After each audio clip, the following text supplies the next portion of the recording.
epilepsy. Basically what happens during epilepsy, in very simple words, the electric or current, sort of so-called current, moves from one part of the brain to the other part very fast.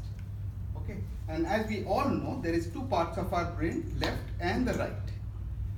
So what Dr. Roger Sperry said, that the movement was happening quickly between these two, is that why don't we do one experiment to see when we split open this area called the corpus callosum, okay, this one, and split into two for all these 15 people, what happens?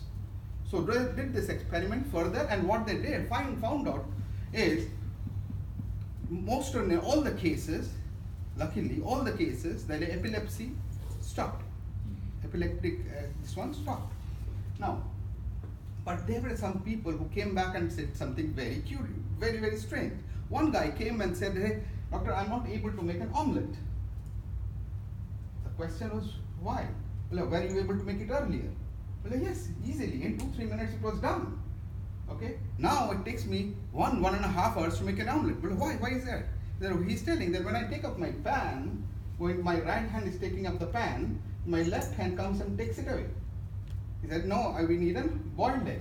And this struggle keeps on happening for some time.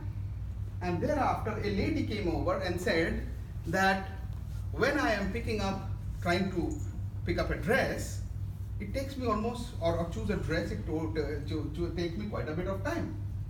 The answer was, generally ladies anyway take so much of time. So what is the big thing? Now she's telling, no, it takes me around 2 to 3 hours to do that. Because when my one hand is picking up the red dress, the other hand comes and says that, oh, I need the white dress. And this struggle keeps on happening on a regular basis. So then Dr. Roger Sperry says something different going on, okay? And then he did another experiment with a student, okay? And what he did, he asked him what is the career choice you would like to make. The career choice, he said that I would like to make a career choice of being a draftsman. Brilliant. Now, the same things, because he has now got a trend, he, instead of asking the question, he actually showed it on this one, on a screen, what career choice would you like to make? So instead of, so immediately, what would have been response? Draftsman, right? In fact, his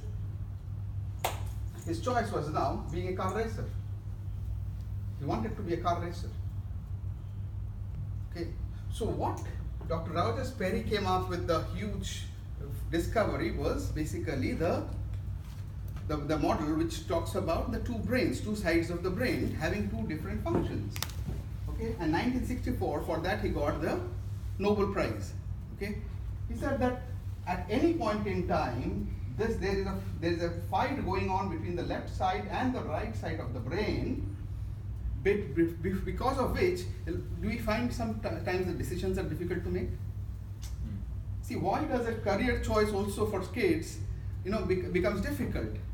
Because there are so many things happening, and the both sides of the brain are fighting against each other. Okay, now, so it is called the famous divide, and wherein he said that the left side of the brain, these are the things which you all know, but I wanted to bring it to the story so that you can connect to it, okay? That the left side of the brain is more organized, systematic, analytical, right? And the right side of the brain is more creative, more fun-loving, more colorful, artistic, okay? Now, these were basically the findings. Now, if I may ask you, okay, let me see if it works. Sometimes it doesn't. Okay, it doesn't. No. So, basically, that is a very good video which shows that lady is revolving, okay, and you are supposed to choose which side she is revolving, okay. Generally, some people see that she is revolving in the right clockwise. Other people see it in the anti-clockwise. Okay, so which gives us also an idea how our brains function in certain ways. Okay, however, having said that, it is not any labeling which is done. Okay, Now further to that, after Dr. Rogers Perry, there were a lot of researchers who said that is this brain can be so simply divided, or there are more to it. So a lot of research had been done after that, and one of the famous researchers, Dr. Cobus Neethling, who is also my mentor. Okay, he's South Africa. He was basically the advisor to Dr. Nelson Mandela. He was basically a brain coach for the rugby team of South Africa, which won the World Cup, and he also coaches some guys like A.B. de Villiers, cricketer, AB and other people. AB in fact came up with a app also on the same thing. Okay, so we have been having discussions on that. So he said that no, it is possible. It is, yes, it is. There are two sides of the brain, but instead of simplifying and making it two different parts, actually what we do is there are 8 parts through which we actually think, which is called an 8-dimensional thinking. Okay, so is it making sense? Yeah. Any questions before I move ahead? Okay. So basically, if you consider this as the left part of the brain, and the very diagrammatically left part, and see L1 is basically which is more goals driven and facts driven. L2 is basically results and systems driven. It talks about how and when. This is more of vision or experiment or strategic driven, and these are all people's driven, and which ask the questions who. Okay, so what, how and when, why and who are the 4 different. And further, this is the 8 model which he discussed. Okay, the first on the L, if we consider this as an L1, okay, L1. Okay, and the top is the analyst and the realist. Analyst is what? Who analyzes? Analyzes, who are good in analysis, yes. Good at analysis. The realist? Who really practical minded. Practical minded, yes. Goals oriented, very goal driven. Stalwart or a preserver? Stalwart or a preserver?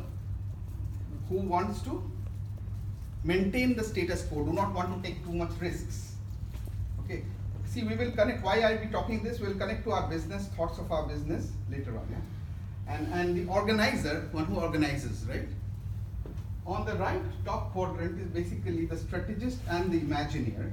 One who strategizes well is the one which means when there is a challenge, he comes up with quick solutions. Okay? An imagineer is the one who visions things, okay, who are good in visioning. And the bottom right down is basically the empathizer and the socializer. So some people are good, who are very good in connecting to people, but they are only connecting with 1 or 2 people. They are not opening up to many people. Okay, Kishore might say, yes, I am possibly one of them. Okay, to a certain extent. And the socializer, the ones who are more flamboyant, they move around. Yeah. And these are basically the definitions. Now, anything? I have one question. Yes. So where does the innovation or an innovator, something like Steve Jobs, will fall in this quadrant? Okay. Innovations. When you're talking about innovation, we are talking about imagineer. Now, having said that, so what I'm trying to say is this is not about labeling anyone. It is about finding which or every person has certain portion of these. Every person. And it varies from person to person. Okay? And understanding that preference helps to understand where is our thoughts going to in a natural circumstances, and how we take our decisions. And where does Elon Musk fall in this quadrant? Tesla, Elon Musk is the founder of Tesla, the electric cars and all those. So what is his? I am not. But what is his main trait? He is again innovation. He challenges the status quo. He refuses to travel in a petrol car. He wants to travel in an electric. So you tell me what would this be? But he is the one who makes things happen. See, one of the main things could be he could be an imagineer, which could be a strength of him. But there could be other strengths also, which doesn't show up. Like he makes things happen. So people who makes things happen, things happen is basically a realist, the ones who are goals driven. people who are goals driven are the realists. Okay, clear? So I'm just trying to show you one example wherein, see, this here, the empathizer and the social is quite high, and these are almost equal. Now in this, the organizer part is extremely high, whereas the stalwart or the preserver is quite low. Okay. Now here, the analyst part is quite high. Now again, the extent of these are also varying. So everything matters. So analyzing of all things will give a. Now if we want now, so I'll just give you, these are called dominances. See, you have one dominant, you have two dominant, you have three dominant, you have all four dominants.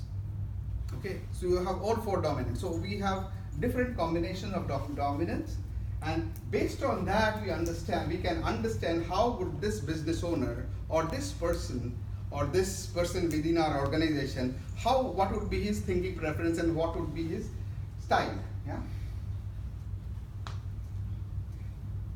Okay. Now, just to give you an understanding, quick understanding, if you find someone's desk which is like this, if you remember all those 8 all things, will it be an L1, L2, R1, R2? What would that be? Organizer. Organizer. Yeah. Yeah. Which gives, but again, we are not labeling him. He is the organizer. It could be something else also. Okay. And if someone's desk is like this, Dreamer. a dreamer, yes. Yeah, R1. Yeah. Now, I'll not go into this. Basically, this is a watch of this one. It's simple. I'll not go into all this stuff. The question is, now let's quickly move into why do I need to know all these brand preferences? How is it going to help me in my business or like? What do you think? To know your strength. Okay. Okay. Yes. So today, let's stay back. Today's, what are the challenges which you are facing in today's world, in business world, or working world, whatever it is? Competition. Competition. Okay. Generating customers. Sorry. Generating customers. Generating customers. Okay. Yeah. Okay. Risk. Taking risks. Okay. Eliminating risk. Technology. Absolutely. I said eliminating risk. Eliminating risk also. Yes. What else? Think of what are the challenges you are possibly having within your team also. If you have teams, what are the challenges you are having in your team? It's communication. Communication, conflicts within the team.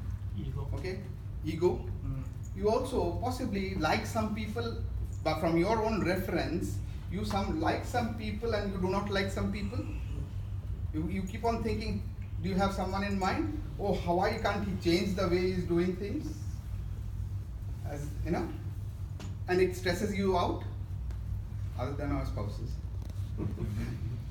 Okay, so see, there was a survey. The question would be, see, we do a lot of things, and we'll come back to all these points what we discussed, and take the reference of our what this could be. The point which I am trying to further make is, there was a research which was done by Gap International. Okay, research by Gap International to find out what are the real effects. We take employees, or we have employees, or we have people in our organizations, but what are the real effects in the organization for their different qualities? Okay. So what are their different qualities which organizations really benefit out of? Okay. Now let us take a step back and think, what is the thing? Now what do you think would be the investment? Do you think the investment today is on our thoughts when we are hiring someone? What is hiring someone, or even with our existing employees? What are we doing today? What are the qualities we are trying to increase within our employees, or the people who are hiring, or even within ourselves? Because unless we change ourselves, nothing changes. Because a lot of people come to me and say that let's do something for our employees. I never work with them, because unless they change, nothing is going to change. So I never work with these people who come to me and say, let me work with our employees. So So my point is